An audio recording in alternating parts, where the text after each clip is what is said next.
Hi, I'm Gary Knoll.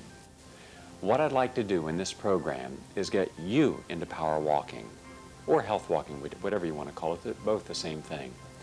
I don't care how old or how young. If you're 18 or you're 80, if you've never exercised and you're overweight and you have all kinds of problems that you would normally say, I have to act my age, I can't go out and exercise. It's easy for you to say. No, it's easy for you to say also. I realize it's a very stressful time for all of us. We live in a stressed out world. That doesn't mean we have to become a victim of it. We have Mitchell Raven who's going to show you different techniques, simple techniques that you don't have to go anywhere to do. In your own home, you can learn proper breathing, meditation. We're going to show you how to do that. Now let's say you have a problem. You have fallen arches, you have corns and bunions and calluses, you have tendonitis, you have groin pulls, you have hernias, you have sciatica, you have widow's hump, you have all these problems that are preventing you from exercising, walking. We have one of the leading sports podiatrists in the country, Dr. Howard Robbins, who's going to get you through that. We're even going to show you what kind of shoes to buy. We have a person who's going to show you about the spine and your back and musculoskeletal system, Dr. Alan Pressman.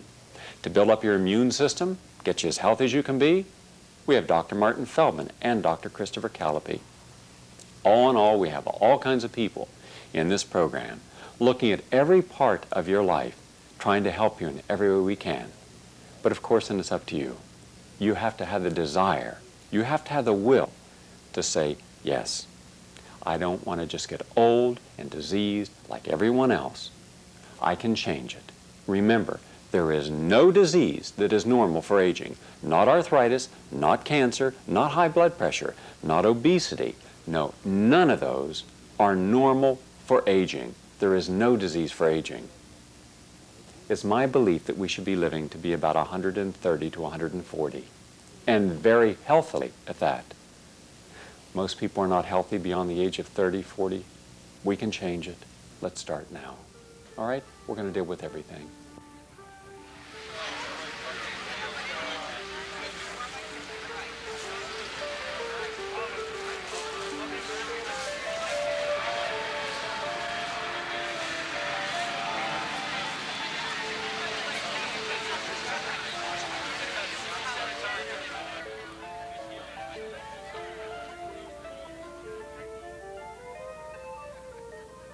Franco Pantoni is one of the leading race walking coaches in the world. He is a nationally ranked athlete. He is the head race walking coach for the Natural Living Running and Walking Club. We want to show you now, step by step, every single thing you need to know about how to walk properly.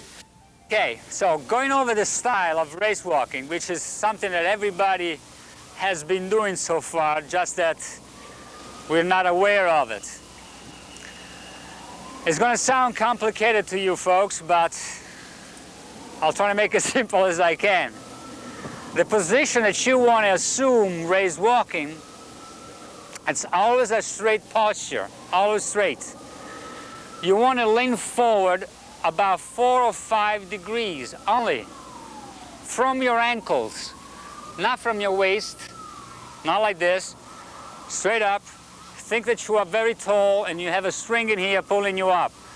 So what you want to do is lean forward 4 to 5 degrees just when you're about to fall forward. Because when you have that feeling, you have to land on your heel. You just have to, otherwise you're going to go on your face. So that's natural. So what you do is you lean forward, you make that step, you land on your heel with a straight leg. See, my leg is straight. I did not land this way. You could, but we want to race walk, so you have to land on the heel. Now you keep the leg straight. What you want to do is twist a little bit the hip girdle, meaning from this hip bone, a little forward. So let me show you. Step, little forward, push with this toe, and go on to the other step. Now this leg stays straight The knee is locked when my body goes over it. See? And then I push. Normally you will walk this way. The knee is bent. So what you want to do, just land it with a straight leg. As far as the arms normally, if you will walk fast on a street walk, what you do, your arms swing that way. They don't swing this way, never, or any other direction. They swing normally, like that.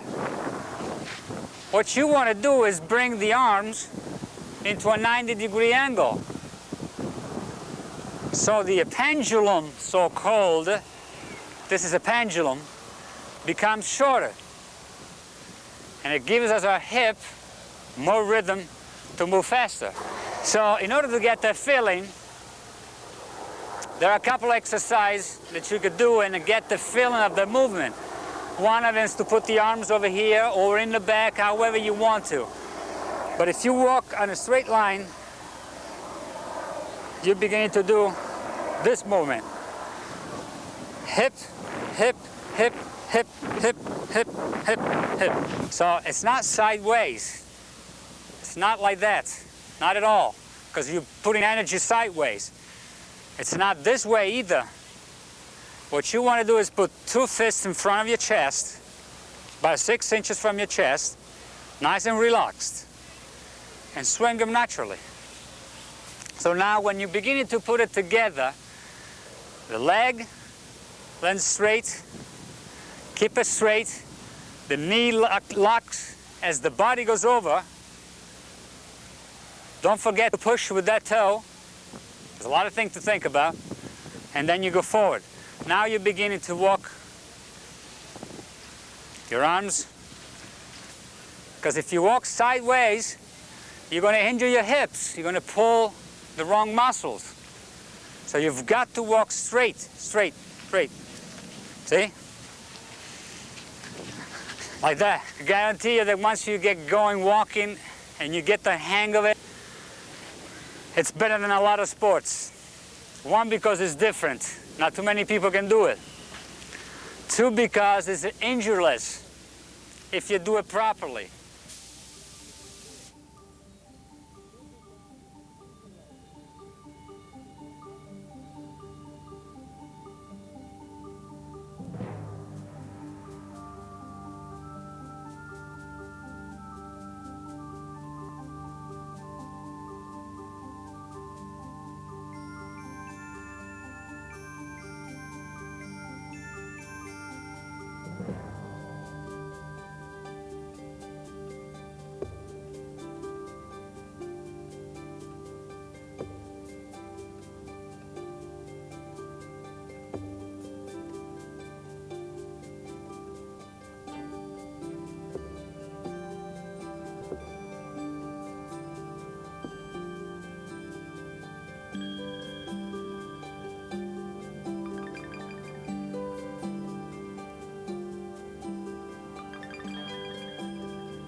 Now, the first thing that you have to understand about exercise, and particularly about power walking, is that power walking and exercise does not cause injuries. If it did, everyone who exercised would be injured all the time. So, what does cause injury? And that's what we want to talk about. Basically, there are three things that cause injury in people who power walk. The first is too much, too fast, too soon. TM, TF, TS. And basically what that means is that you're not getting into your power walking program gradually enough. You're going too fast, too hard. You're trying to do what you have to do too soon? The answer is slow down. Most experts agree that 10% every 2 weeks is a safe increase for most people. Older people or people with medical problems may not be able to increase that rapidly. Then 10% every month is considered a safe increase. The second cause of injury is something that you didn't know about your body structure, meaning that if your upper body is out of alignment or if your foot or leg is out of alignment, you're going to be moving abnormally. Your bones are going to move through excessive ranges of motion, which will eventually cause a wear and tear overuse injury to occur. For that particular problem, the upper body can be screened by a sports chiropractor, a sports physiatrist, or a sports osteopath who can check to see that all your vertebrae, pelvis, and spine are all in proper alignment. If they're not, simple adjustments and exercises can be recommended to put you back into proper shape. And that's going to be discussed in greater detail by others in this video. The foot and leg, though, can also be out of alignment. Now, if your leg bones are basically misshapen or bent abnormally, there's very little we can do about it as an adult. However, if the foot is abnormally aligned, much can be done. And the way we go about doing it is to examine you first with a machine called an electrodinogram, or EDG. The EDG will measure the pressure readouts of your feet while you're walking. From that information, along with a proper screening examination of your foot and leg structure, and upper body structure, we can produce from a cast of your foot an orthotic device, which looks something like this. This device is, though similar to an arch support, it's the great-grandchild of the arch support. And what an orthotic device does is it controls the movement of your foot and allows only a normal range of motion to take place rather than the excessive ranges of motion that are causing your foot to throw everything off. The reason for the excessive range of motion is that you didn't pick your parents carefully enough as a child, because most of these imbalances are structurally, genetically inherited imbalances. So we only can control them as an adult with these devices, much like eyeglasses and contact lenses help you see better, though they don't correct your vision. These devices, allowing normal ranges of motion, will prevent many foot and leg and upper body injuries from taking place. The third most common cause of foot and leg and upper body injuries in exercise is poor form and technique. It's key and essential to establish proper form and technique from the very beginning. So you have to pay careful attention to all the details on form and technique that are discussed in the video. It's something that you're not aware of, that you're doing wrong, even though you think you're doing right, that'll cause you to become injured. So try and avoid talking with friends and listening to music videos and whatnot while you're exercising, and focus on all the details and keep going over all the details that you've learned about proper form and technique. It's also good to have a friend watch you walk, as well as to try to walk where there are mirrors if possible, or perhaps if not mirrors, you can use what I call the mirrors of the world, the car windows and the store windows that you can walk past to see that you're doing proper form and therefore your technique is accurate. That's another way to help prevent many injuries. Particularly by being careful with form and technique, you'll be also focusing on the environment. And the environment leads to many silly injuries. Doc, I fell in a pothole, I twisted my ankle, I didn't see the break in the cement and I tripped and fell. So many injuries can be prevented just by watching where you're going. Now, screening exams are key, and if you follow the screening exam approach, you can know things and find out things about your body before they become a problem. So the first thing to do always in any exercise program is to establish a very long-range exercise goal. My personal goal is to live a long and healthy life. And exercise, we know, is the way to do it. And power walking is something I know I can do for many years to come, even as a senior citizen. Now, clothes become a very important thing to watch out for. You want to make certain that your socks are always of high quality and in good repair. Some of the socks come with reinforced heels and toes, which can help cushion your foot and protect your foot better. Always discard a worn or frayed sock, or socks that are very stretched out of shape and loose on you, as they can cause blisters and skin irritations. When you buy a running shoe, most quality running shoes come with insoles like this that can be removed. Stand up on it and make certain that there's at least a thumbnail in length between the end of your longest toe and the end of the shoe. This allows proper moving forward room with each step, which we know can be as much as 3/4 of an inch. You're never supposed to touch the edge of the shoe, as it will cause the muscles in the bottom of your foot to contract away, which will cause the rear leg muscles to contract, which can lead to knee, hip, and back trouble, not only foot trouble. Now, injuries become very important in how to treat them, and that's what we're going to structure and focus on now. First thing you do following an injury is rest it for 48 hours. But after 48 hours, in spite of discomfort or pain, you must begin the rehabilitative process. This is so important. Rehabilitation basically includes stretching and strengthening exercises, provided that you've made a proper diagnosis. An accurate diagnosis as to not only what's been injured, but what caused the injury is essential. Otherwise, you're going to keep re-injuring yourself. Then the therapies usually suggest themselves. Most muscle and tendon injuries, what we call strains, take about 6 to 8 weeks to heal. These injuries are rehabilitated by putting the muscles and tendons through proper ranges of motion, complete ranges of motion, after the first 48 hours, and we use ice.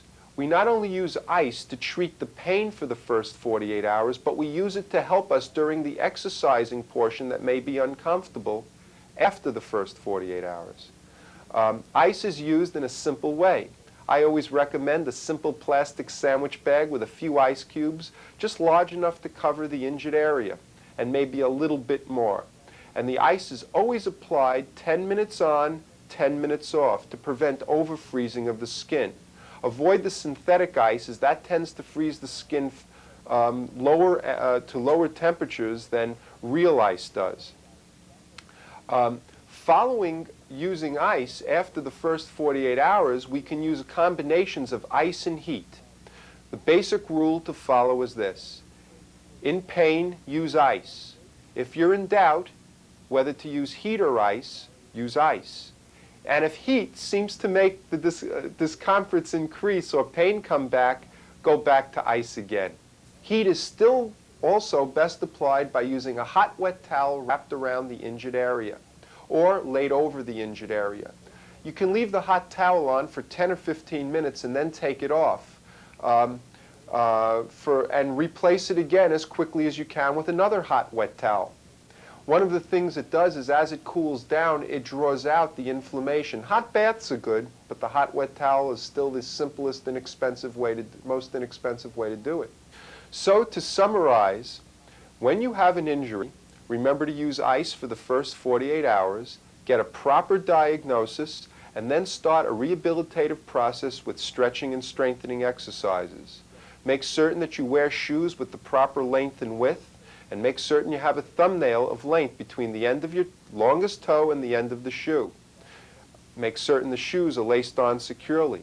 Make certain your socks are in good shape and not worn out or frayed. Make certain that your clothes are the proper kind of clothes to wear for the sport, but depending on the time of year and the temperatures that you're exercising in. Make certain they don't irritate you in any way.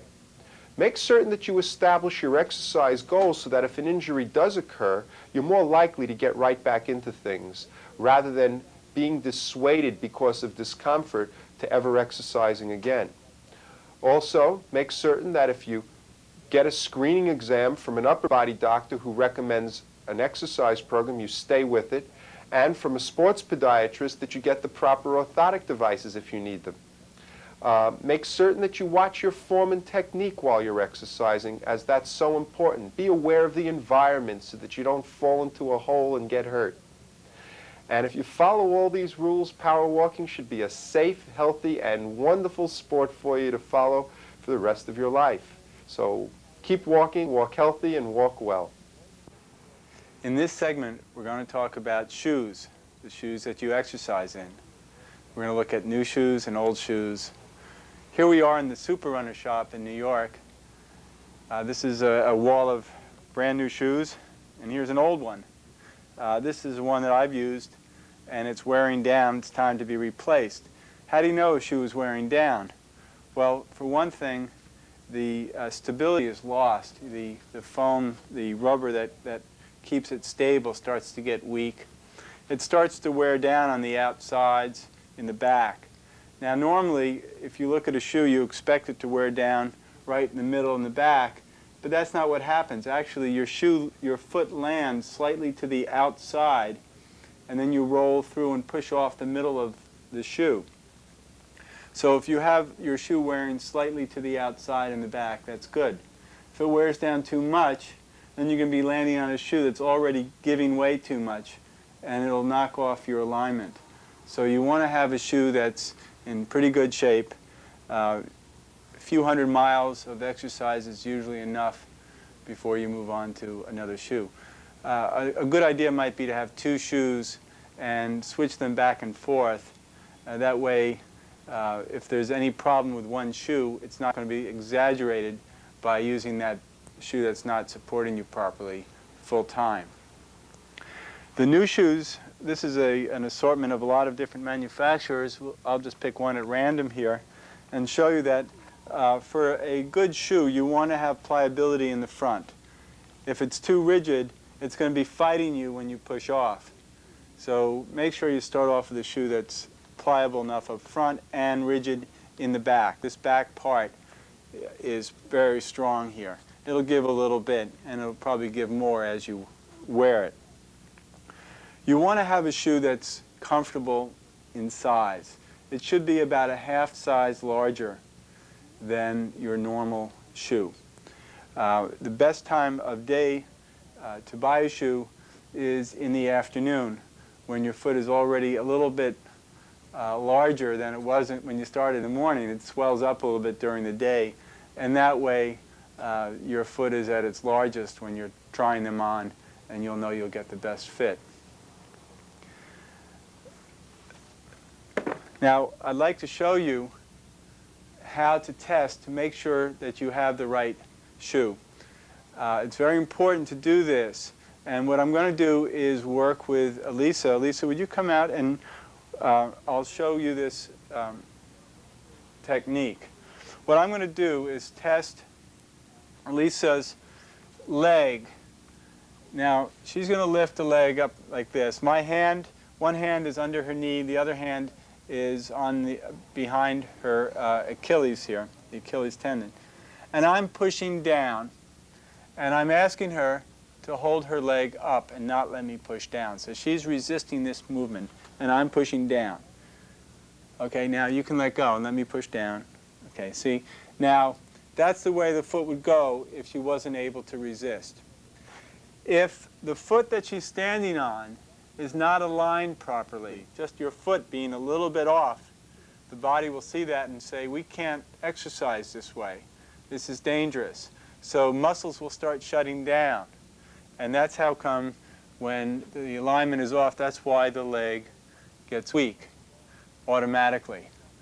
And you can keep going through it. You can exercise through a weak muscle like that, but that can lead to injury.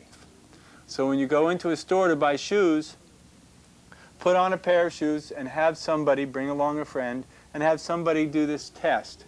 And if you're strong, at least you've gotten to first base, and you know that you have a shoe that in a static position is going to support your body. Peter Roth has given us good information about shoe care. What about our immune system? What nutrients do we need to be maximally well? Dr. Christopher Callipy, one of America's leading preventive medicine physicians, is going to show you how to feed the innards, stimulate your immune system, feeling like $1 million so you can work out all day.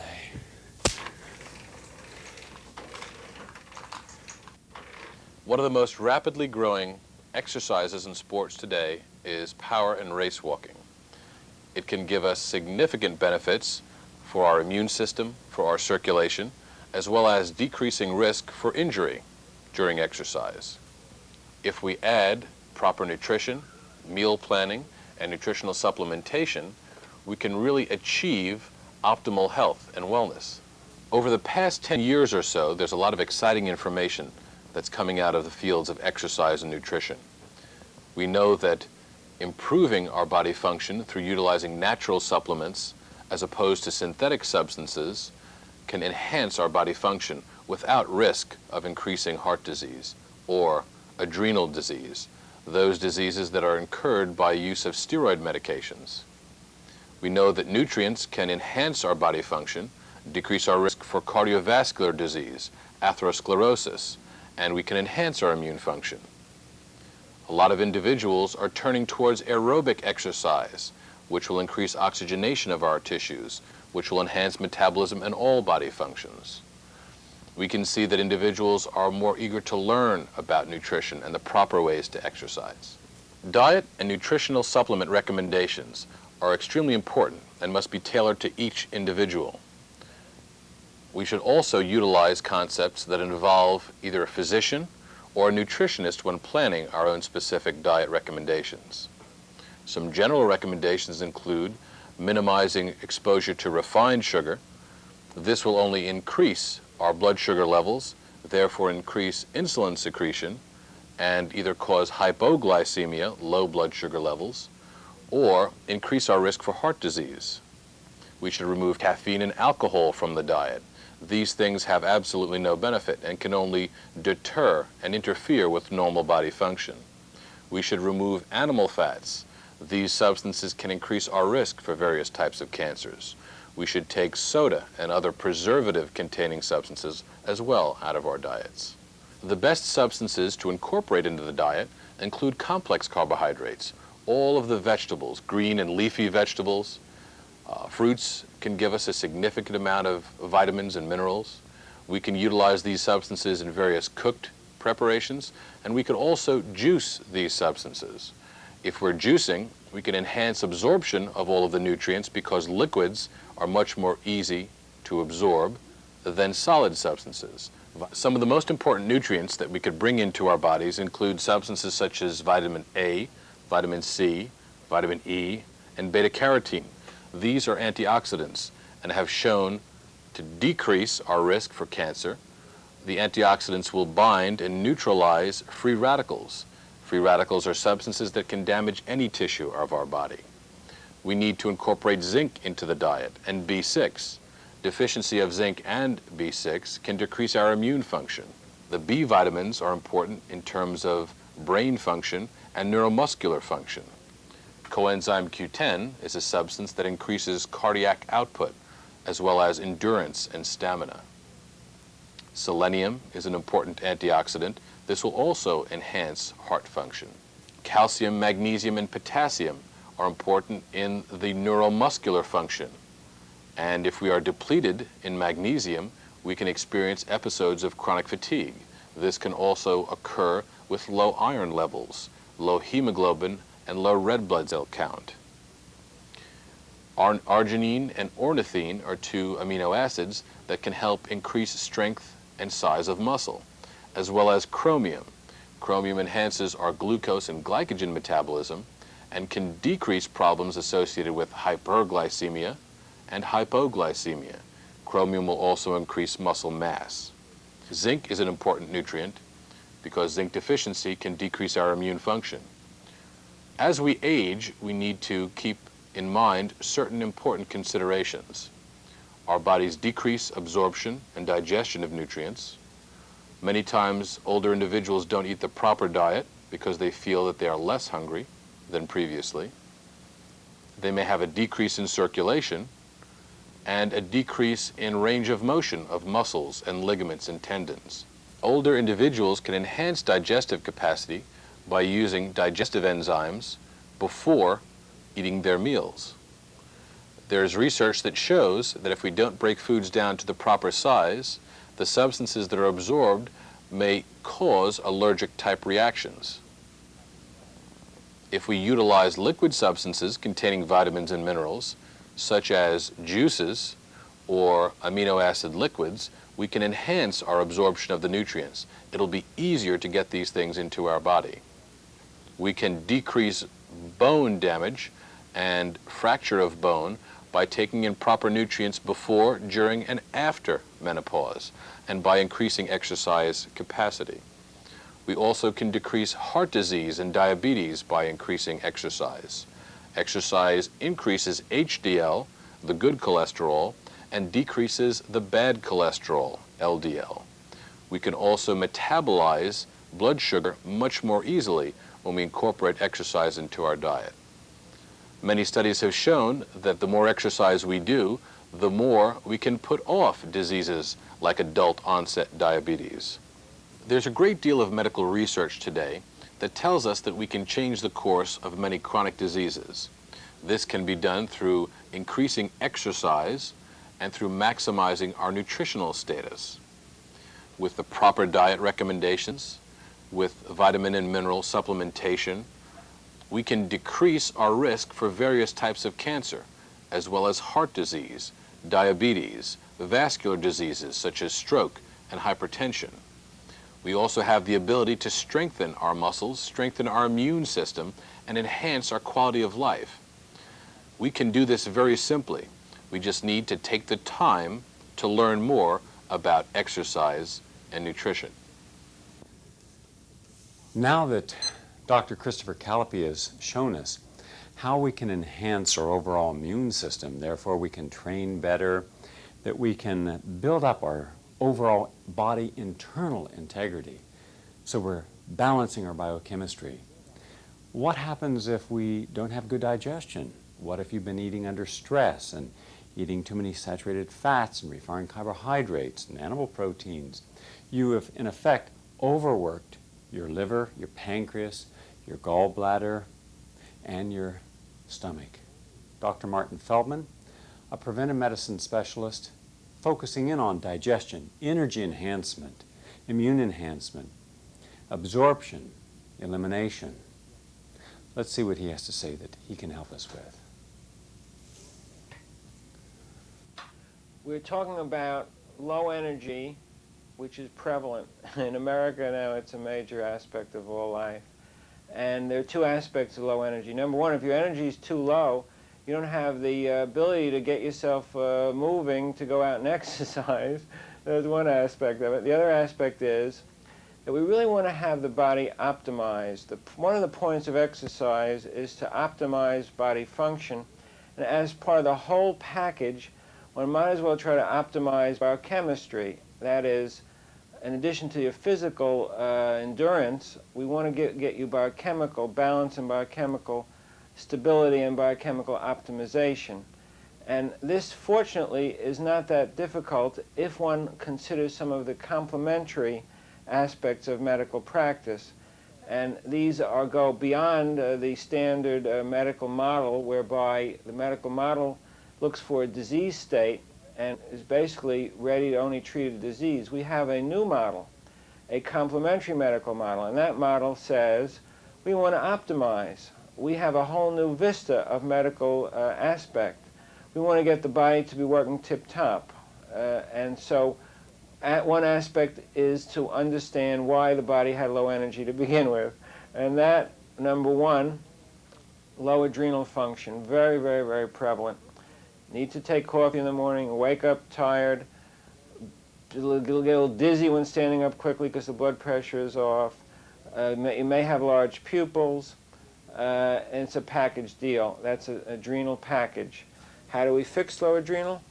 Vitamins, especially vitamin C and pantothenic acid. We have herbal preparations, which are very helpful.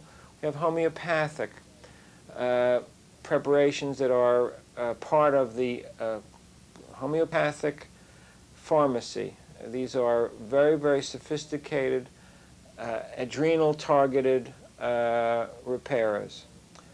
We also have animal extracts and animal concentrates of adrenal tissue. Next, we have thyroid issue. In a certain percentage of persons with low energy, the thyroid is suboptimal. This may be a much smaller percent than the adrenals. It may be something like 20 or 25% only, or whatever. We don't have enormous groups of empirical data, although I have quite a bit by now. And the key to understanding the thyroid issue is to not rely only on the T3, the T4, the TSH, which are the classical accepted rules for thyroid analysis. We have to go beyond that. There are other laboratory tests beyond those three which have a role, but beyond all that, we really should be considering the Barnes basal morning temperatures, which is a very, very simple test. 8 minutes, thermometer under your arm when you awaken in the horizontal position. The temperature should be in the 97.7 area. If it's below that, that's a measure, a functional measure of lowered thyroid function. Doesn't mean the thyroid is diseased. It means it's suboptimal. It maybe could work a little better. There also might be problems with weight that have to do with thyroid, menstrual imbalance, hair problems related to thyroid, and even skin problems potentially related to thyroid. How do we repair the thyroid? We again have complementary, natural, basically non-invasive methods of optimizing thyroid. And they involve herbal, homeopathic, and again, extracts or concentrates from an animal's thyroid. Beyond all those, we do have available pharmaceuticals which are in wide use. Millions of people are taking thyroid medicine, but I personally advise persons to try to find a practitioner who will try to do the complementary repair or optimizing before one goes on the hormone itself. It may not always work, but it works enough time that it's well worth the bother. The next villain in our piece here for robbing your energy and for making you tired and perhaps less motivated to get yourself going in this little saga that we're unfolding here are the B vitamins. The B vitamins are probably the most, let's call it, traditionally accepted aspect of low energy, in that general practitioners have been giving people B12 injections for decades. And very, very commonly, persons with low energy especially, and especially people who are easily stressed or have enormous stress on the job, who are not easily stressed but have enormous stress on the job or at home, or have various stresses in their life, which is very common in the society, as our American society is can be a very stressful place. The B vitamins have to be tested, and then one can obtain B vitamins easily. Basically, the B complex as a group should be taken. With supervision, there might be reasons to add on to the basic formula. We should probably avoid any yeast-based B vitamins, although the yeast-based or B vitamins obtained from yeast may have potency, which is excellent. There's so much trouble with yeast in terms of allergy to yeast, or one will become allergic to yeast, or with a yeast overgrowth in the body to begin with, that one should get B vitamins without yeast in them. It has nothing to do with yeast. We then also have hypoglycemia, which is a problem of glucose control, whereby the glucose level in the blood, although it's varying in everybody within a certain range, in the persons who are prone to hypoglycemic attacks is what it really is. The glucose level may fall too low, and then the brain is not being fueled properly, and then the brain not being fueled just doesn't work right. And here, craving for sugar and eating sugar and any episodic attack can be related to hypoglycemia, and the brain may be the predominant aspect of it, such as crying spells just out of the blue. Panic attacks may have to do with glucose control. Episodic headache may have to do with it. Episodically being just wiped out, you're just tired. So we have the hypoglycemia as one of the last items, but then beyond all that is immune system function. When the immune system is stressed via various aspects, either allergy can weaken or stress immune function.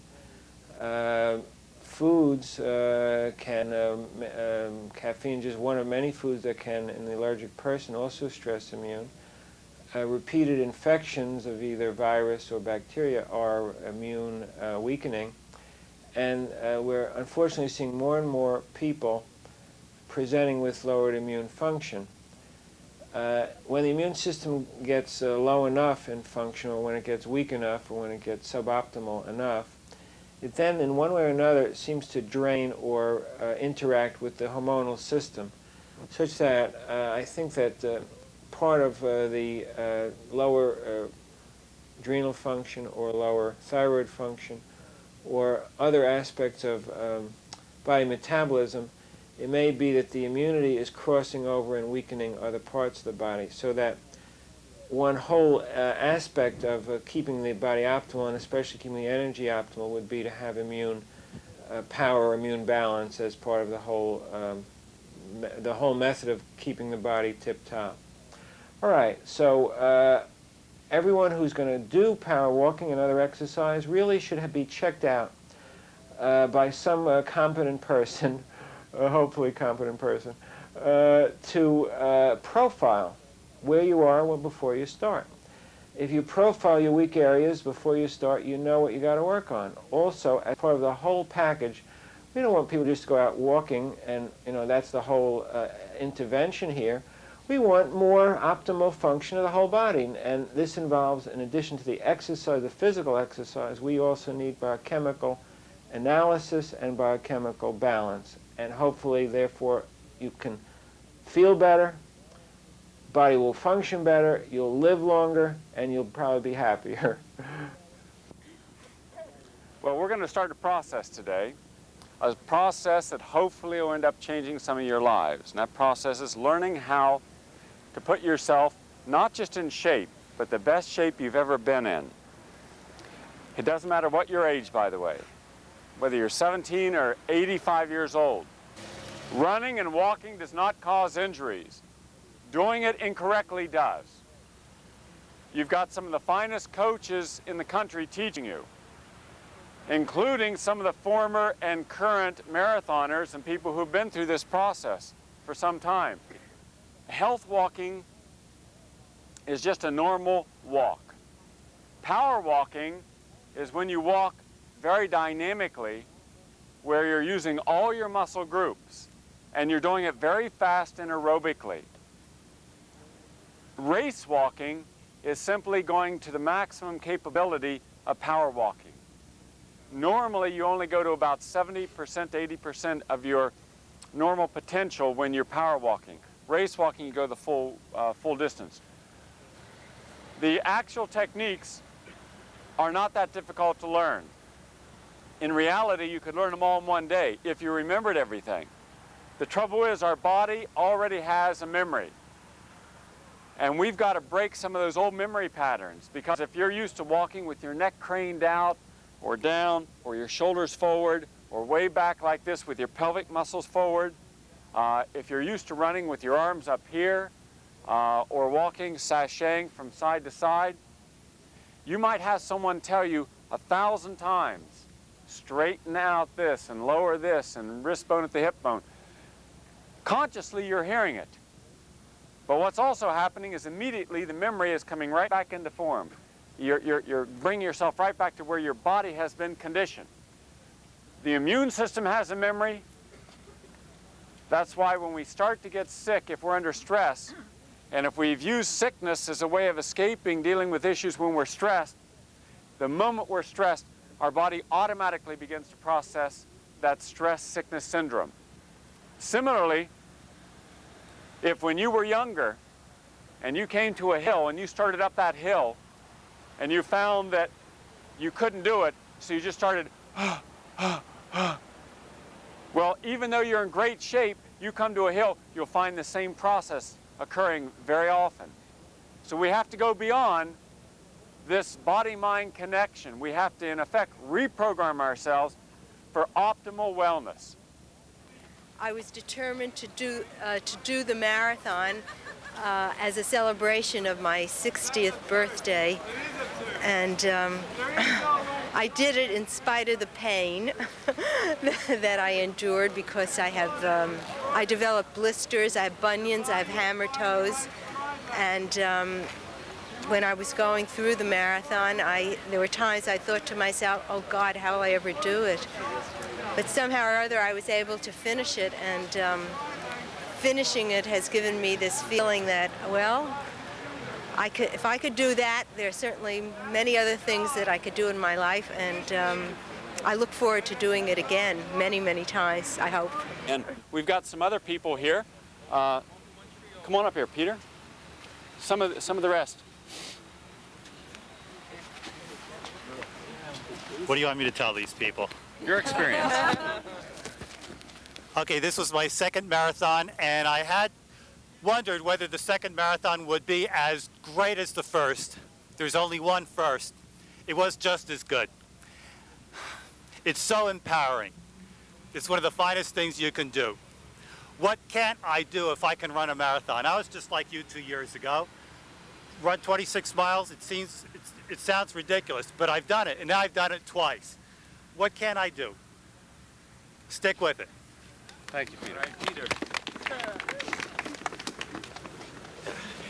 How do I hold that? My name is Kevin Ravel. This is the first marathon that I had the opportunity to run, and I guess in line with what Peter said, it has the power of flushing a lot of the negativity out of your life. I spent the whole year with the training, and then I went through periods where I didn't train so well. But I know, as Gary just said, it gives you that opportunity to grow. And so it was a delightful experience, and for me, it's the beginning of a brand new journey. And it's a great experience. Thank you. What it has done for me is that it was a type of meditation. I just glided through and felt so completely in the moment, and feeling the synergy of the crowd, of those that I was pacing with, and the spectators who move you on. It was quite exhilarating. And while my timing wasn't quite as good as the first marathon, I began to acquire a bit of a cramp in one of my legs. The first time I ever experienced anything like that, but I felt the endurance, and I moved on in any case, and it was just great at the finish line. And I've been fine ever since. The New York City Marathon is very unique, and also our training is very unique. When I finished the marathon, I finished in, I'm in the 60 to 69 age group. So I finished in 350, what is it? 350. Yeah. Yeah, 350. When I finished the marathon, I felt like I could run another one. Insanity takes over. Delusional. I'm serious. This is a very, training with Natural Living, you know, GNU. It's, you really train properly, you eat properly, you get off that red meat, and you get on juices and vegetables. You really feel good. And I had no injuries. And you know, when you come from the marathon, you see so many people limping and walking, but I just felt really, really good. I think I would have liked to improve my time a little bit, but what happened is that it was so crowded coming across the 59th Street Bridge, I just couldn't make any time in coming up First Avenue. But overall, I'm pleased. I came in first place in my age group. Yeah. Bruce? Thank you. Now we're going to talk about apparel. What are we wearing in cold weather and hot weather? In the winter, when it's nice and cold, you want to wear plenty of layers. Because when you start out, you want to start out feeling warm and comfortable and toasty.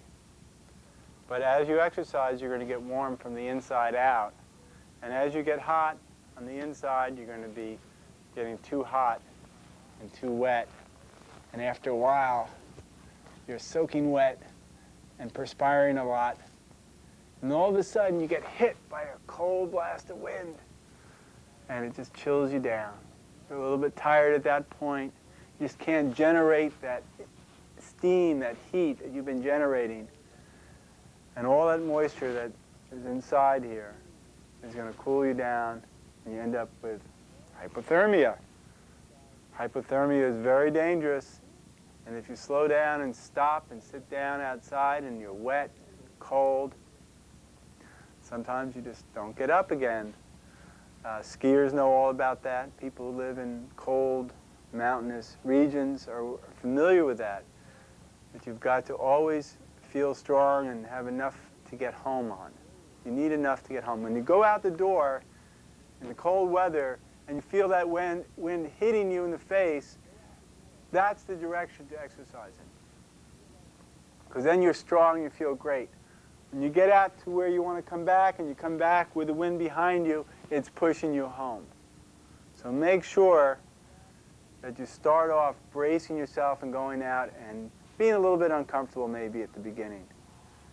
You want to have layers on, and what happens is you pull those layers off one at a time until you're comfortable with the amount of exercise you're doing versus the heat buildup inside you versus the cold air. That cold air can feel great against a hot body. The layers should start off on the inside, not with cotton. You don't want to wear cotton against your skin in the winter. Polycotton is, the best is a new material that's recently in the market. It's called Thermax. Here I have some, here's my Super Runner Shop goodie bag. What do I have in it but a Thermax turtleneck. This turtleneck, and here's another one that I've worn lately. This is a new one.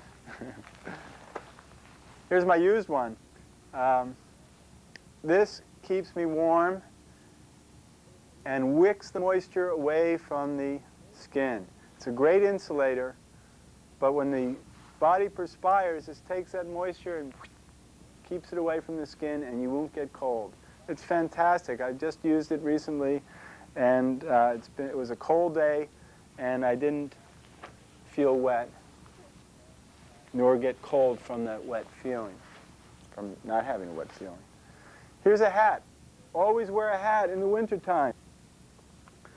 This is a polypropylene hat. It's pretty light and really keeps me warm. Most of the heat escapes from your body through your head and through your hands. So it's always better to have a hat on and gloves on. Actually, if you have a hat and gloves on, you don't have to wear as much on the rest of your body. For gloves, here's some silk gloves that I like to wear. And if it's warm enough, I'll start off with these and pull them off in a mile or two. If it's colder, I might start off with 2 layers, a pair of mittens over the gloves, then I pull the mittens off. So again, we're talking about layers. If it's wet and cold, here's some Thermax. These are Thermax gloves. They're terrific. All these goodies. Let's see. My jacket. My jacket is the perfect jacket for running in the winter. This is Gore-Tex.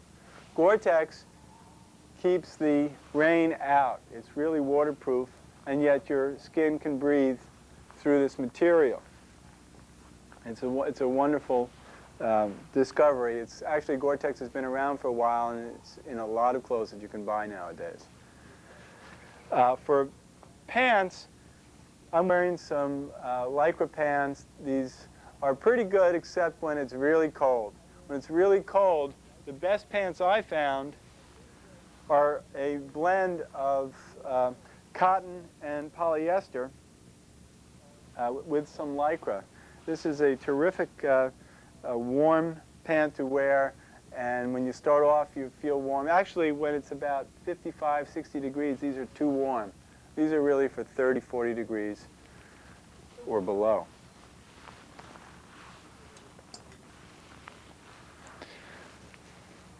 In the summertime, you want to wear cotton.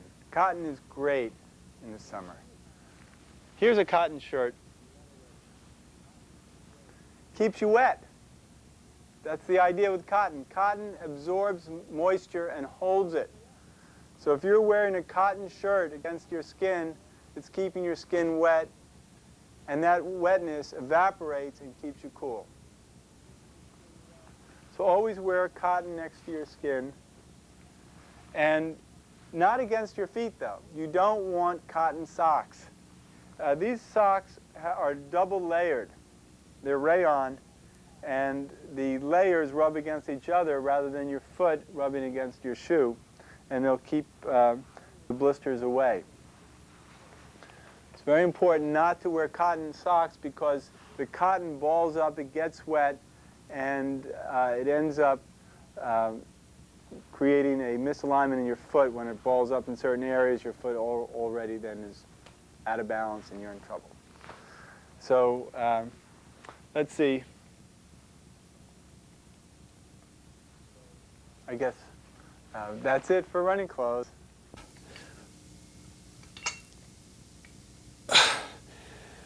Good workout and you feel great. What a nice way to start the day. Following that with a good wholesome glass of fresh made juice, then a hot cereal. Give you your complex carbohydrates, your B vitamins so your nerves work, so energy is produced. Follow that with a mid-morning snack, something like a rice cake, nut butters, fresh fruit, organic of course. Following that with a healthy lunch, a hearty soup, your biggest meal of the day, lunch. And of course some whole grain bread. Try some bread other than wheat bread like rye bread or brown rice bread. You can find it in your health food store. And maybe all stir fries and brown rice, anything you want, as long as it's hearty, wholesome, healthy. And of course, smallest meal of the day, dinner. And so you have energy at night. Well, we've been working on the body and showing you how to keep fit, how to tone, how to walk right, how to cross over exercise, how to build up your immune system. What about the mind? You need a calm mind, a focused mind in order to keep consistent everyday exercising. Well, we haven't forgot about it. We want to deal with stress so that you don't escape from your workouts. You enjoy your workouts as a way of de-stressing. Mitchell Raven specializes in stress management. Let's take a look and see what he has to offer to calm out the mind as we tone the body.